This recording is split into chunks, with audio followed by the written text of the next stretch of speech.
Hey everybody! First and foremost, I want to say Happy Halloween and welcome to my final day of my final 31 days of horror. The movie I watched today was Crimson Peak. I decided to watch this one because I wanted to end this series on something I probably like and something I've never seen before. And Crimson Peak was directed by Guillermo del Toro, and I thought, hey, what better movie to end it on? Well, I didn't hate this movie. I want to say this right up front. I didn't hate this movie. I didn't love it either.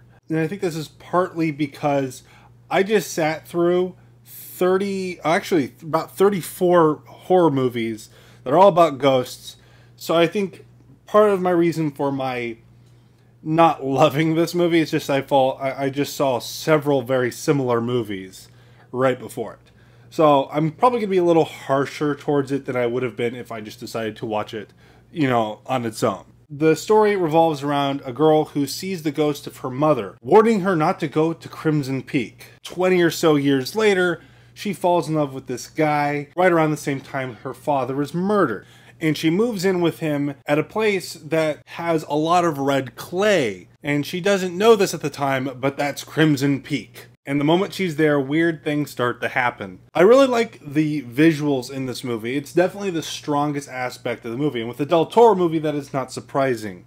Each ghost, and I believe there is only 3, have a unique look to them, but all feel grounded in the universe that's created.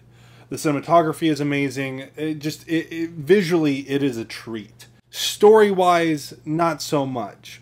It's very by the numbers. I saw all the twists coming 10-20 minutes into the movie, which might not be a bad thing per se, but when I've just sat through 34 something ghost movies and I'm able to pick up on that right away, it feels monotonous. So that's why I'm saying that my criticisms might be a little harsher now because I just sat through 30 of these than if I just watched it on its own. The acting is serviceable. It's nothing special, but it fits the movie. It's not distractingly bad or amazingly good, but it's fine. I think the actors did a decent job. It's definitely well directed. I wish I could have ended with a stronger one, honestly. I liked this movie okay. It wasn't terrible, but I really wish I ended it with something that I know I love, like The Last Shift. I could have gushed all over that movie, but I decided to watch something I've never seen before. Well, that's where I'm going to end today's video. Normally, I try to get the 31st day done the day before because Halloween's usually a pretty busy day for me. But I waited till the last second, and now I'm in a really big hurry, so happy Halloween. I will see you in the epilogue whenever that happens, and I'll elaborate a little bit more why this is the final 31 days of horror, and I'll tease what its replacement's going to be for next October.